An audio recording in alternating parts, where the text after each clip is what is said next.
Salve pessoal, tudo bem? Davi Vega com vocês novamente.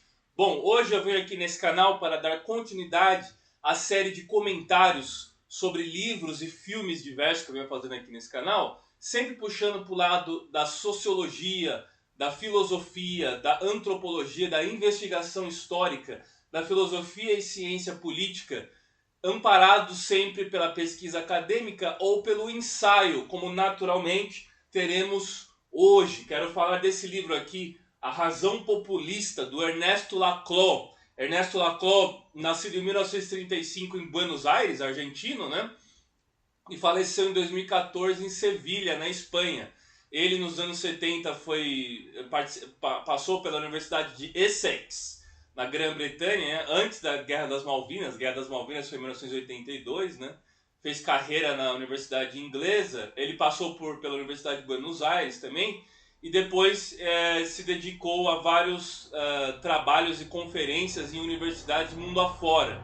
Como, por exemplo, ele esteve na Unicamp, aqui no Brasil, né, na Unicamp, na PUC e na UERJ. Ele esteve em 2013, foi a última vez que ele esteve no Brasil fazendo conferências, né?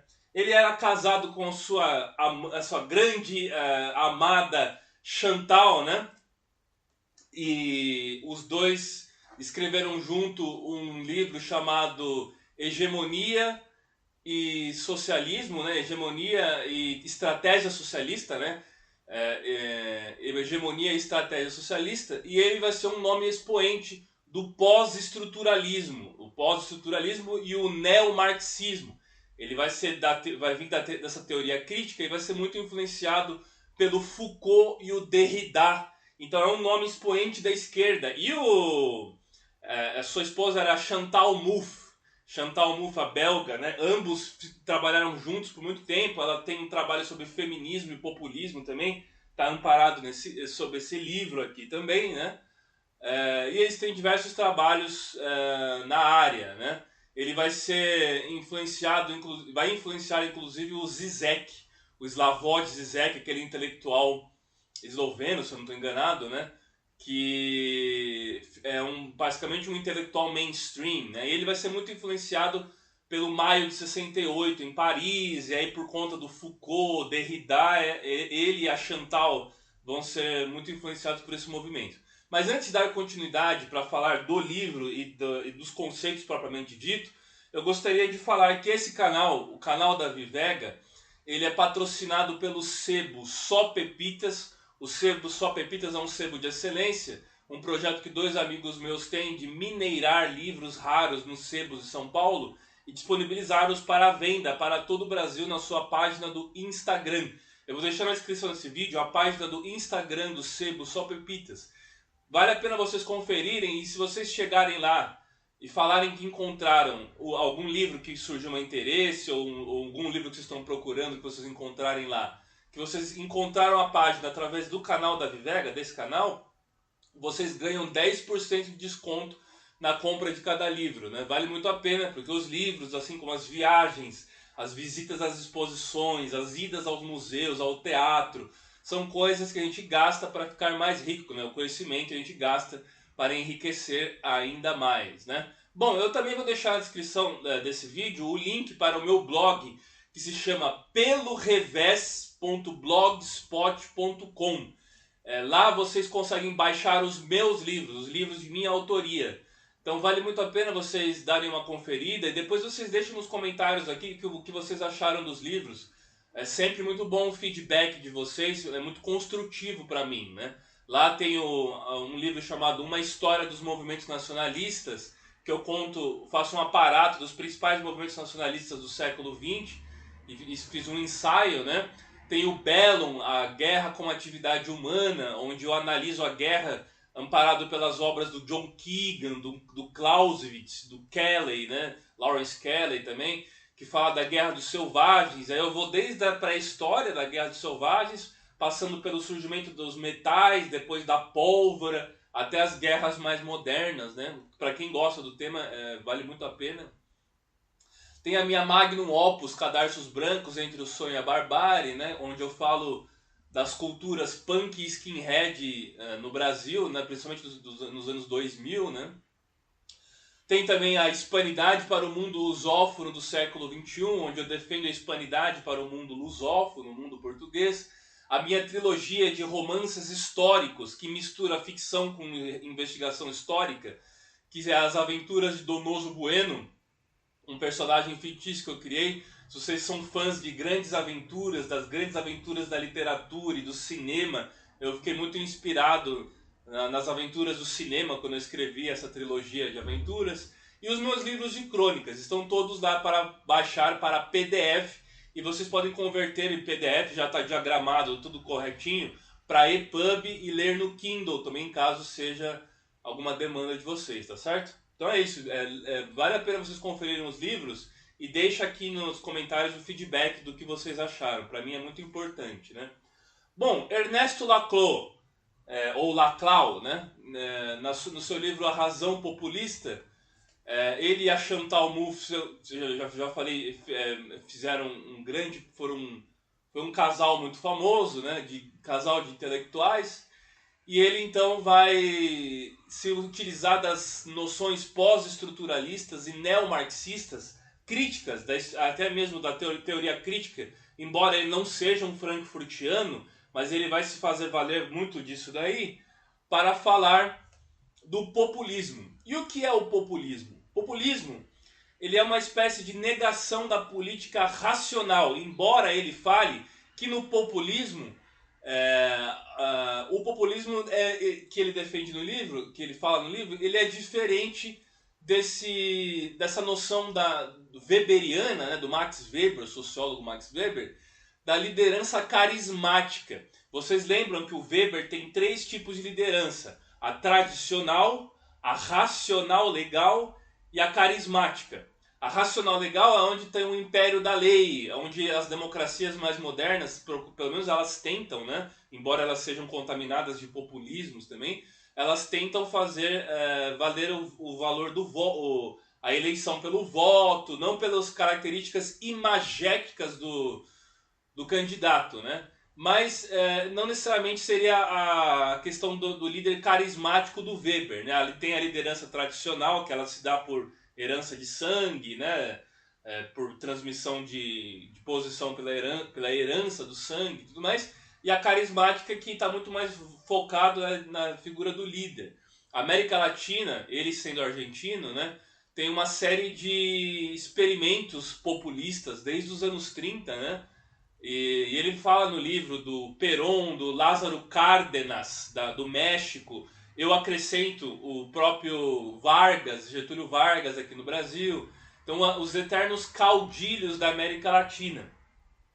O Ernesto Laclau, ele vai influenciar aqueles movimentos novos de esquerda que foram muito populares nos anos 2010, como o Syriza na Grécia e o Podemos na Espanha. O Pablo Iglesias, que é o líder do Podemos na Espanha, eu tenho várias críticas ao Podemos, né? Tem hoje um populismo de direita também, o Vox, o partido Vox na Espanha, assim como o Chega em Portugal e em outros lugares da Europa também. Mas eu tenho minhas críticas ao Podemos e o Pablo Iglesias, né? Que eles conseguiram, inclusive, ganhar a Prefeitura de Madrid. Eles conseguiram chegar na Prefeitura de Madrid, mas eu tenho várias críticas quanto ao Podemos, né? Bom, então além do Podemos e o Syriza na Grécia, novos e outros movimentos de esquerda mundo afora foram muito influenciados, porque ele é uma espécie de revisor, ele faz uma revisão do determinismo marxista. Ele fala que ele não defende ou não acha que por conta da superestrutura. Vocês lembram que no conceito marxista tem a estrutura e a superestrutura. A estrutura reproduz a superestrutura. E ele também nega, nesse determinismo marxista, a luta de classes. E ele vai falar que o populismo é um fenômeno que transcende a todas essas, né? Ele é um fenômeno imagético. A imagem ela é muito mais forte que a substância. E nesse fenômeno imagético ele vai falar, ele cita uma figura de linguagem que é a catacrese. Qual que é essa figura de linguagem? Vocês sabem que é a metáfora, a metonímia, a parte pelo todo, né? A prosopopeia, o pleonasmo, e tem a catacrese. A catacrese é quando você pega uma palavra para designar um outro sentido a um objeto que não necessariamente é a mesma palavra do objeto. Como, por exemplo, o pé da mesa. A mesa não tem pé, mas nós falamos pé da mesa para designar o objeto. Também embarcar no avião. Embarcar deveria ser embarco ou navio, mas a gente não tem uma palavra para embarcar no avião, né? Em inglês, boarding serve para todos, né? Para todos os veículos, né? Mas nós usamos embarcar no avião. E o populismo ele teria uma característica mais imagética. A imagem ela sobressai a linguagem. Ele vai falar muito da linguagem nesse livro. Inclusive ele fala da novilíngua, né? A neolinguagem, a novilíngua, do conceito orwelliano, do George Orwell, do livro do 1984, né? Ele vai falar que o populismo ele faz gerar uma nova linguagem, embora ele seja atrelado à questão imagética. A imagem transcende a linguagem. E aí ele vai falar, por exemplo, dos grandes... É como se fosse, por exemplo, os grandes quadros, né? Os quadros do Goya, o Guernica do Picasso, a Noite Estrelada do Van Gogh, todos esses quadros famosos que nós conhecemos, né? A Persistência da Memória, do Dalí e tal, que nós conhecemos a imagem. A imagem do quadro ela sobressai a própria linguagem do seu sentido, muitas vezes. A parte imagética ela é muito mais forte do que a questão da substância em si, né? E ele vai falar da construção de identidades coletivas. O populismo ele tenta construir essas identidades coletivas. E aí tem dois tipos de populismo principal que ele fala aqui no livro, que é o populismo agrário e o populismo político. No populismo político, ele vai falar, por exemplo, do Perón na Argentina. Ele vai ser um grande defensor do peronismo, principalmente na época do governo da Cristina Kirchner, né? Não é o peronismo puro, né? Igual que tinha nos anos 30, 40, mas é o peronismo da Cristina Kirchner e desse neoperonismo, dessa nova esquerda da América Latina. Ele fala, por exemplo, do Rafael Correa no Equador. Ele vai falar de alguns populistas, a Bachelet no Chile, né, de certa forma também, né, embora não seja tanto, o Evo Morales na Bolívia, e tanto o Chaves, o Hugo Chaves na Venezuela. Então essa nova onda de esquerda que teve dos anos 2003, 2004 até 2010 mais ou menos, né? O próprio Lula e depois a Dilma no Brasil e tal. E ele vai falar então que esse é o populismo político. E o populismo agrário é o do que ele chama do discurso narodnik. São os narodniks russos, que era uma pequena aristocracia russa que tinha, embasada nos ideais socialistas, que criticavam muito o czar, né? E eles tinham a ideia de volta à comunidade, ao comunal. Tem o comunal e o societal. Eles queriam uma volta ao comunal, ao agrário, às relações rurais e agrárias, muito inspirados no Rousseau, né? Naquela ideia do bom selvagem, da volta à natureza do Rousseau, onde seria um estado de natureza perfeito, que não teria sido contaminado pela civilização e os homens seriam bons, né? Bons por natureza, né? Então os Narodnik, eles têm esse discurso. Tanto que vai vir depois a ideia de terra e liberdade. Terra e liberdade, até tem um filme do Ken Loach que se passa na Guerra Civil Espanhola, né? Que é a ideia dos Narodniks de voltar à realidade agrária, das relações vicinais, né? E do que o Durkheim chamava de uma solidariedade mecânica, né? A solidariedade mecânica em contraposição da solidariedade orgânica, que é societal, da Gesellschaft, né? E eu tenho um vídeo aqui no canal falando do Ferdinand Tönnies e do Durkheim sobre essa questão comunal. Eu vou deixar na descrição desse vídeo o link para essa videoaula que eu falo do comunal, né? Que vai ser muito resgatada por esses narodniks russos, né? Então ele vai falar do multiclassismo, que está ligado à elite, todo multiclassismo é elitista e populista, né?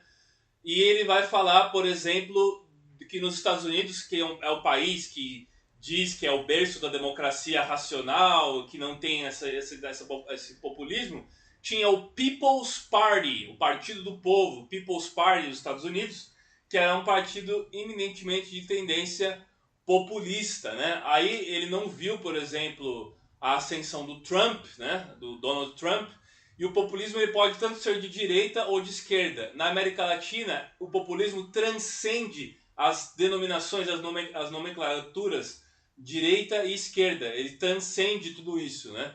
É um fenômeno muito mais autêntico e propício do que justamente essas divisões de esquerda e direita. Ele transcende e pode ser tanto de um quanto de outro, né? E aí eu separei para ler para vocês o que ele fala sobre uma multidão organizada. Vocês sabem que, para os socialistas, e principalmente os populistas socialistas, a sociedade desorganizada, onde gera o caos, que é o capitalismo, que é uma desordem do capitalismo, ela tem que ser mudada por uma sociedade organizada. O fascismo falava disso também. O Rosenberg, né, falava que a sociedade deveria ser como uma coluna em marcha, que não importa para onde ela está marchando ou para onde ela está indo, mas o importante é que ela seja organizada e disciplinada, marchando para tal, né? E ele fala: pelo simples fato de fazer parte de uma multidão organizada, um homem desce vários degraus na escala de civilização. Isolado, ele pode ser um indivíduo culto. Na multidão, ele é um bárbaro, isto é, uma criatura que age por instinto. Possui a espontaneidade, a violência, a ferocidade e também o entusiasmo e heroísmo dos seres primitivos, a quem, além disso, tende a semelhar-se devido à facilidade mediante a qual se permite deixar-se impressionar por palavras e imagens, as quais não exerciam efeito algum em cada um dos indivíduos que compõem as multidões. Será induzido a cometer atos contrários a seus interesses mais óbvios e a seus hábitos mais conhecidos. Então eu me lembro muito de uma torcida organizada, né? Onde todo mundo, naquele sentimento de bando, daquele sentimento de gangue, seja lá o que for, de bando mesmo, né? De manada, né? Você acaba xingando o juiz, querendo incitar a violência, uma coisa que se você estivesse sozinho, muitas vezes você não faria, mas o bando te dá um respaldo de agir como tal. Então a sociedade ela tem que ser ordenada, ela tem que ser impor uma organização, ela tem que ser ordenada e organizada, melhor dizendo, mas a cultura de massa, e aí tem o Ortega y Gasset, que eu tenho um vídeo falando aqui no canal dele também, sobre a questão do homem massa e da sociedade massificada, onde você tem a psicologia das massas. Aí essa psicologia das massas que ele cita aqui no livro, freudiana, ela é muito propícia por esse sentimento de bando. Nesse livro ele fala muito do Gustave Le Bon e também do Lacan. Ele se utiliza da psicanálise também, né? Usando muito o Lacan. E ele fala que o Lacan seria mais certeiro até do que o próprio Freud, né? O Freud estaria um pouco obsoleto para analisar essas coisas e o Lacan um pouco mais atualizado. Eu gosto bastante do inconsciente coletivo, né? A ideia do inconsciente coletivo, que independente de como o autor fale dela, ela para mim faz muito mais sentido do que as questões fálicas, ou que as questões da sexualização do indivíduo que o próprio Freud fala, né? Mas é muito importante a gente entender todas essas, né? Porque todas elas fazem sentido para uma análise da sociedade. Ele vai falar da economia libidinal. Ele vai falar que essa questão das multidões, da massa e do culto à personalidade do populista está muito ligado à questão libidinal, à questão dos desejos, né? A questão dos desejos e libidinal, que é a economia libidinal do fascismo, né? O fascismo estava muito ligado a essa ideia de autoridade, de culto à personalidade. E ele fala da Hannah Arendt nesse livro também, ela que estudou as origens do totalitarismo, né? Bom, eles citam o exemplo também dos levelers e os diggers da Inglaterra. Os levelers vêm de to level, o verbo to level, que é nivelar, level de nível, né? Nivelar. Que eles queriam um movimento em prol da defesa de uma constituição. Tinham os cartistas também, né?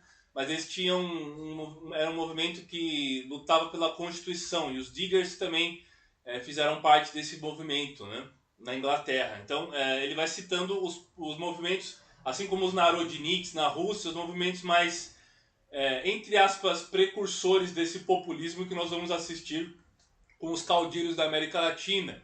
Como, por exemplo, ele fala no México do Lázaro Cárdenas. O Lázaro Cárdenas, que ficou de 1934 até 1940, né? No pré-Segunda Guerra Mundial, né? Na década que antecedeu a Segunda Guerra Mundial, e ele vai ser de caráter de tendência socialista, tanto que foi o México um dos poucos países que apoiou a República na Espanha, né? A República da Guerra Civil Espanhola, da Frente Popular. Um dos poucos países que apoiaram foi o México, né? Apoiaram abertamente, né? E o México vem dessa tradição agrária também do Emiliano Zapata e do Pancho Villa, né? Que eram dois revolucionários da Revolução Mexicana que lutavam por reforma agrária no México. E a Constituição do México, que se eu não me engano é de 1917, se eu não estou enganado, a Constituição do México é 1917 ou 1919, mas ela antecedeu até a Constituição de Weimar da Alemanha. A Constituição do México foi uma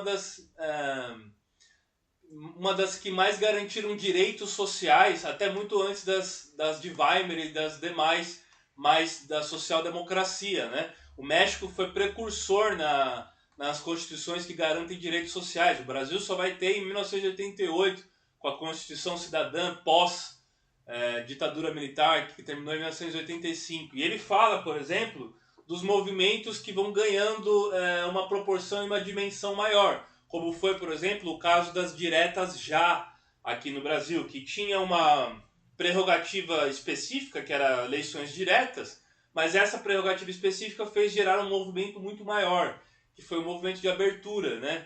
Então, às vezes, de uma demanda, e ele fala das demandas no livro, né? De uma demanda acaba surgindo uma coisa muito maior. E o populismo, às vezes, ele vem através de uma demanda também, e ele acaba migrando para algo muito maior, né? Bom, é inegável que na Europa existem os populismos, né? Como eu disse, hoje tem o Vox na Espanha, o Chega em Portugal, o Alternativa para a Alemanha na Alemanha, e tantos outros, a Frente Nacional da França, né?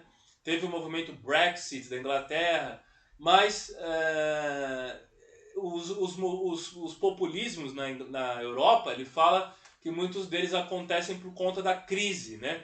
E na América Latina, a gente pode determinar o populismo como uma espécie de algo que está imbricado com a nossa realidade política, né?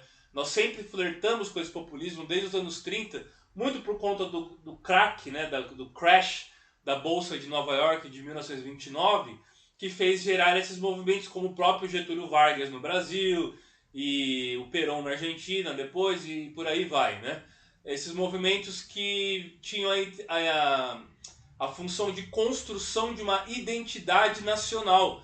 E ele fala que isso é muito curioso, como a América Latina, os países da América Latina eles foram forjados, foram repúblicas tardias, se comparado à Europa e aos Estados Unidos, muitos deles tiveram que forjar a sua identidade nacional. A Venezuela forjou sua identidade no bolivarianismo, no pai da América do Sul, que seria o Simão Bolívar. E o Brasil também fez sua construção cultural de identidade nacional na época do Getúlio Vargas. Tinha o DIP, né? O Departamento de Imprensa e Propaganda. Esse DIP ele era um departamento que ficou encarregado dessa construção nacional, que é a cultura nacional que foi endossada na ditadura, no regime militar, e que nos é vendida até hoje a cultura oficial do samba, do futebol, do carnaval, né? É a construção de uma cultura nacional que, na verdade, a gente sabe que existem várias culturas regionais no Brasil, não necessariamente é essa cultura nacional que vem do Rio de Janeiro, basicamente, ela pode se aplicar ao todo, ao país todo. Não é o caso da metonímia, de você pegar a parte para o todo, né? Esse todo requer uma diversidade muito maior cultural, né?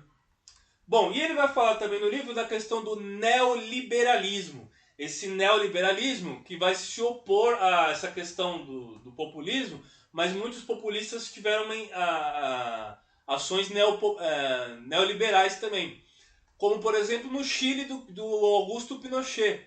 O Augusto Pinochet foi a primeira experiência neoliberal das Américas, né? Teve a questão lá do Palácio de la Moneda, a deposição do Salvador Allende, que ele vai ser morto depois, Salvador Allende. E em 11 de setembro de 1973, se eu não estou enganado, 73, o Augusto Pinochet chega ao poder, e aí você tem um populismo que está ligado e imbricado ao neoliberalismo. As reformas neoliberais no Brasil, elas aconteceram muito na época do Fernando Henrique Cardoso. Antes dele foi o Fernando Collor, né? O Fernando Collor de Mello, depois o Itamar Franco e depois o Fernando Henrique Cardoso, e assim continuou. E na Argentina pelo Menem, né? Aquele presidente argentino, o Menem. E esses eram os que fizeram medidas neoliberais na América Latina. E a ditadura civil-militar do Brasil, embora ela não fosse comunista e lutasse contra o comunismo e tudo mais, ela tem essa diferença da ditadura do Chile, porque ela foi nacional desenvolvimentista. E os populismos, eles são totalmente estatistas. Então, ele vai falar desse estatismo, né? E esse estatismo é o que esteve por detrás desses regimes nacional desenvolvimentista, não só do Brasil, mas como quase toda a América Latina e América do Sul, né? Então é muito curioso a gente ver esse fenômeno, porque os fenômenos de esquerda que vai ter depois vai ser uma mescla desse regime neoliberal com a criação de ampliação de direitos sociais. Mas eles não vão negar o neoliberalismo, né? O neoliberalismo, ele fala nesse livro aqui, e até algumas entrevistas que eu vi dele, que o neoliberalismo saiu vencedor, basicamente, né? O populismo que ele fala é uma negação e uma falência do Estado liberal, do liberalismo. O liberalismo entra em sua decadência, principalmente na Europa, com os populismos da Europa, e faz ascender os novos autoritarismos, né? As novas figuras vistas dessa economia libidinal, mas de uma questão psicológica, da questão do superego. O superego, ele funciona na vida do indivíduo como a primeira lei. A primeira lei do indivíduo é o superego, que é representado boa parte pelo seu criador, que é o seu pai. O pai é o superego da criança, e a criança vai se rebelar contra esse superego. É a revolta do ego contra o superego. E esse superego no populismo é o líder, né? Pode ser o líder, pode ser um partido, no caso da China, o Partido Comunista, né? Ou um grupo de pessoas, uma oligarquia também. Então, esse superego vai ser o que vai normatizar e permear todas as instâncias da vida do indivíduo. Então, o populismo é quando você tem uma delegação do líder, da força do líder, a centralização do líder, que parte para todas as instâncias da vida. Ele permeia todas as suas instâncias. É tipo um totalitarismo. Igual foi o totalitarismo do Stalin e do Hitler, que permeava toda a vida do indivíduo. A vida do indivíduo era voltada para o líder e tudo mais, né? Então esse é um fenômeno que é muito recorrente na América Latina, porque nós temos uma grande defasagem da figura paterna, a figura do pai. E essa figura do pai, que seja no coronel, do coronelismo ou do caciquismo em outros países, esse caciquismo, coronelismo vai ser em uma escala maior e ampliada, numa escala nacional. E nessa escala nacional é o caudilho que é o líder que vai permear e vai ser o salvador, vai ser o Messias que vai vir do horizonte para salvar e ajudar a vida de todo mundo, né? Por isso que nós temos uma sociedade civil que espera que os problemas sejam sanados e venha a solução da centralidade, né? É a centralidade do poder, né? Bom, ele vai falar também da homogeneidade e da heterogeneidade. Essa heterogeneidade que ela vai se tornando homogênea, uma massa homogênea por conta do líder, né? O líder ele consegue padronizar a massa, né? E a heterogeneidade ela traz a diversidade, que nem eu falei, em termos de cultura. Você tem a cultura homogênea, que é a cultura nacional, e a cultura e várias culturas diferentes que forma a questão heterogênea de um país, né? Eu acho que a democracia de fato ela funciona quando há uma descentralização e cada vez mais as questões particularistas, né? Por exemplo, hoje eu defendo o voto distrital. Eu acho que o voto distrital é muito mais eficiente do que você votar do que você ter a centralidade em Brasília, por exemplo. Eu estando em São Paulo, a centralidade está longe de mim, eu não vejo as transformações de fato. É muito melhor você votar em alguém da sua comunidade, e aí está o municipalismo, né? É muito melhor um municipalismo nessas questões, né? Ele vai falar do Hippolyte Taine também, né? O Hippolyte Taine, que foi um escritor positivista, que se baseou muito no positivismo francês e tudo mais. E eu separei uma definição que ele fala do populismo que eu achei muito curiosa e define basicamente o que nós estamos falando aqui. O populismo não tem cor, não tem ideologia e nenhuma base social particular. O populismo não é um conteúdo, mas sim uma forma. Antes de mais nada, uma forma específica de construção do político, uma lógica política. Mas como essa lógica política é constituída?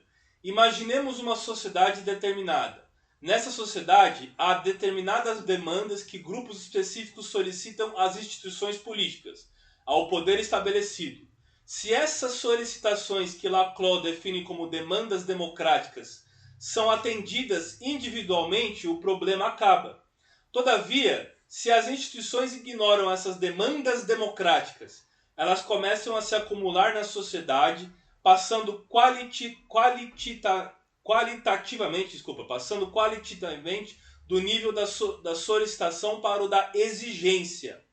A tal percepção desse acúmulo de demandas democráticas não atendidas que se tornam exigências, Laclau denominará como demandas populares.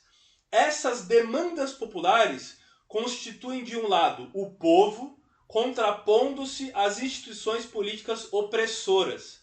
Como essas demandas populares são heterogêneas, porém equivalentes, ou seja, possuem um mesmo inimigo institucional a enfrentar, elas precisam de um significante vazio que as unifique. Esse significante vazio cristaliza-se, em geral, na pessoa de um líder, na figura do líder. Está pronta a situação populista, o antagonismo entre as demandas populares do povo e a opressão das instituições políticas. Por que eu falo da opressão das instituições políticas contra as demandas do povo? Porque nós estamos vendo a falência do Estado de Direito e das democracias como nós conhecemos. O Laclau faleceu em 2014, ele não viu a ascensão do Bolsonaro no Brasil, do Milei na Argentina, de presidentes como Castilho, que é de esquerda, no Peru, todos esses caudilistas, sejam à direita ou à esquerda, que surgiram na América Latina contra o Estado de democracia de direito, contra o Estado de direito liberal. E aí é o discurso anti-establishment, é o discurso anti-institucional. É como se o povo estivesse antagônico às instituições. Os verdadeiros conservadores são aqueles que querem conservar as instituições. Mas nós temos um discurso, e vem desde 2014, com a disputa entre a Dilma e o Aécio, que se intensificou depois com o Temer, que foi mais ou menos transitório, e depois vai se acirrar mais com o Bolsonaro depois, e a volta do Lula agora, é o discurso da direita sendo o povo, a direita é o povo, a grande maioria do povo, e seus interesses, contra as instituições que são as instituições de esquerda, o STF, enfim, e aí o Congresso, que está mais conservador, se insurge contra o Supremo Tribunal Federal e contra o Executivo atualmente. E mesmo o Bolsonaro, quando estava no poder, ele falava, ele era uma eterna oposição. Ele era a situação, mas era como se ele continuasse sendo oposição. É a eterna oposição contra o status quo, contra o establishment. Então, de um lado, o povo e as suas demandas, né, as suas demandas populares, contra, do outro lado, o inimigo, que seriam as instituições, né? Bom, além da questão imagética do populismo, que o populismo é mais imagem do que linguagem, ele vai falar que o populismo é retórica. O populismo é mais retórica do que ideologia. Existe a ideologia e a retórica. A retórica ela vem de múltiplos indivíduos, ela vem de pequenas partes, não é a ideologia como um todo. Porque essa questão imagética do populismo e do populista, do líder, ele transcende qualquer dogma, qualquer conjunto dogmático. Então ele acaba se tornando mais retórica mesmo, né? E aí, nessa questão do retórica, você tem já, no exemplo da Grécia Antiga, o Sócrates contra os sofistas, né? O Sócrates que tinha a sua maiêutica, que era um exercício de relativizar o logos, né? Relativizar o logos para fazer as pessoas chegarem à verdade, né? Vamos dizer assim. Esse exercício está muito mais ligado à ideologia. E a retórica dos sofistas está muito mais ligada à questão populista, que está ligada à questão imagética. Não é à toa que cada líder tinha alguma característica que o povo reproduzia, né? O bigodinho do Hitler, a careca do Mussolini, o cabelo do Kim Jong-un, né? O Kim Jong-un da Coreia do Norte tem um cabelo bem típico, que as pessoas não podem ter o mesmo corte de cabelo que o dele, só ele pode ter aquele corte de cabelo. Então é muito mais estética, né? Eu diria que o populismo é muito mais estética e retórica do que um embasamento ideológico propriamente dito, né? Bom, no livro ele vai falar também das distinção de 3 tipos de governo que o próprio Aristóteles fala, né? Que é o governo de um só, a monarquia, que é igual à tirania, o governo de alguns, que seria o governo da oligarquia, né? Uma oligarquia, algumas pessoas no poder, que seria a aristocracia, e também o governo de todos. Qual que é o governo de todos? A democracia. Demo, povo, cracia, poder. O poder de todos. Então a monarquia é a tirania de um só, a aristocracia da oligarquia e o governo de todos, que seria a democracia, né? Bom, e aí ele vai falar que o populismo ele é polissêmico. O que significa ser polissêmico? Que tem vários sentidos, vários significados, né? Eu já disse que ele é mais imagético do que a própria linguagem. Ele fala muito da linguagem. Ele fala muito da linguagem do Wittgenstein, por exemplo, do filósofo. Ele menciona, ele tem um diálogo, inclusive, com o Slavoj Žižek, né? O Žižek, mais no final do livro, tem um capítulo que o Žižek chama o Laclau de kantista, né? De kantiano, né? Ele tem esse diálogo com o Žižek, né? E o populismo é polissêmico, então ele pode ser de várias tendências e várias formas. Ele analisa só mais as principais nesse livro aqui, e principalmente o Leblon e o Gustave Le Bon. Gustave Le Bon é referente ao povo e à hegemonia. E aí ele vai falar da hegemonia também, que está ligado ao populismo, nessa ideia gramsciana, o Antônio Gramsci, que escreveu sobre a hegemonia, que a hegemonia o socialismo não deveria mais avançar numa luta de classes ou numa revolução, e sim você conseguir dominar pela cultura, dominar os aparatos de cultura. E esses aparatos de cultura seriam a ideia da hegemonia, é contra a hegemonia atual por uma nova hegemonia. E essa hegemonia da esquerda, ela ganhou muito as universidades, né? As universidades, o meio educacional. Eu que estou atuando nesse meio, percebo que o discurso hegemônico é o discurso de esquerda mesmo, né? E o discurso populista de esquerda, que é o discurso do Podemos, do Pablo Iglesias e todos esses políticos atuais, né? O próprio Laclau, como eu disse, defensor do peronismo e do governo da Cristina Kirchner e tudo mais, né? Bom, basicamente isso, né? Ele e a Chantal, sua grande amada, fizeram história, escreveram diversos livros, trabalhos juntos. E esse livro, A Razão Populista, eu acho que é o livro mais importante dele, embora alguns considerem Hegemonia e Estratégia Socialista, né? Esse é outro livro dele, Hegemonia e Estratégia Socialista, que ele escreveu com a sua amada belga, né? Na verdade, dizem que esse é o magnum opus dele, mas eu considero esse daqui, A Razão Populista, tá certo?